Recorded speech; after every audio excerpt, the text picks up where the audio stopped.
मनमस्त मलंग की अगली किस्त में आप देखेंगे। सिकंदर को जैसे ही पता चलता है कि फराज एक धोखेबाज है और लड़कियों की जिंदगियों के साथ खेलता है, वो फौरन रिया की मंगी उसके साथ खत्म कर देता है। ये खबर रिया के लिए किसी खुशी से कम नहीं होती, क्योंकि इससे पहले ही फराज पर भरोसा नहीं था। वो दिल ही दिल में सिक का सांस लेती है कि एक बड़ा खतरा इसकी जिंदगी से निकल गया।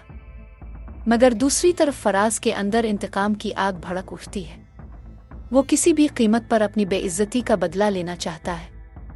इसीलिए वो रिया को अगवा करने का खौफनाक मंसूबा बनाता है। रात के अंधेरे में फराज के आदमी रिया को रास्ते से उठाकर ले जाते हैं। रिया को एक पुरानी और सुनसान जगह पर कैद कर दिया जाता है, जहां ना कोई रोशनी होती है और ना ही बाहर निकलने का कोई रास्ता। वो बेबस होकर चीखने चलाने लगती है, मगर कोई सुनने वाला नहीं होता। दूसरी तरफ जब कबीर को ये खबर मिलती है कि रिया अगवा हो गई है, तो इसके पैरों तले जमीन निकल जाती है। इसके दिमाग में सिर्फ एक ही बात होती है कि रिया को किसी भी कीमत पर बचाना है। वो शदीद परेशानी के आलम में अपने दोस्तों के पास पहुंचता है और उनसे मदद मांगता है।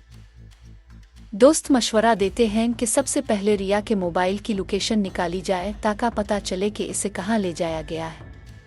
कबीर बेचैनी से मोबाइल ट्रेस होने का इंतजार करता है और चंद ही लम्हों में लोकेशन सामने आ जाती है। वो एक सुनसान जंगल में होती है, जहां पहुंचना आसान नहीं होता। लेकिन कबीर हार मानने वाला नहीं था। वो अपने दोस्तों के साथ फौरन गाड़ी में बैठता है और रिया को बचाने के लिए निकल पड़ता है। रास्ता इंतहाई मुश्किल होता है।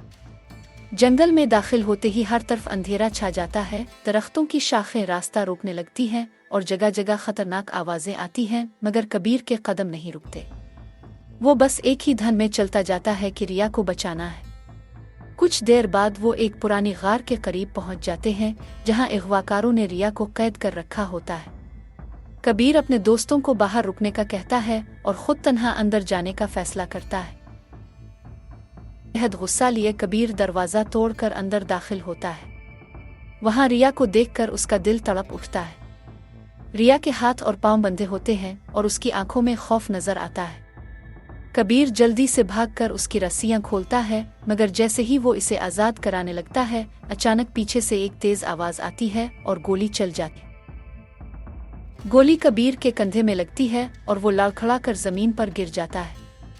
रिया चीख कर उसका नाम पुकारती है, मगर इसी वक्त कबीर के दोस्त भी अंदर पहुंच जाते हैं और अगवाकारों को काबू कर लेते हैं।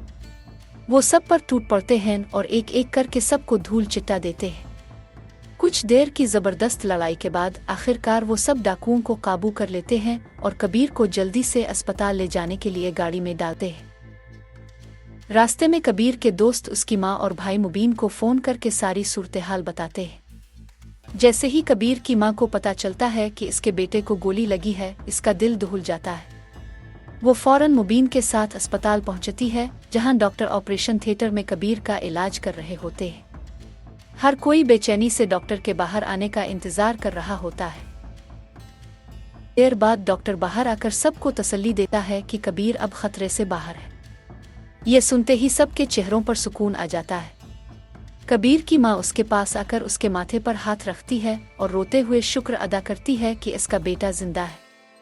कबीर आहिस्ता से आंखें खोलता है और कमजोर आवाज में सबको देखता है। मुबीन गुस्से से आग बगूला होकर पूछता है कि ये सब किसने किया।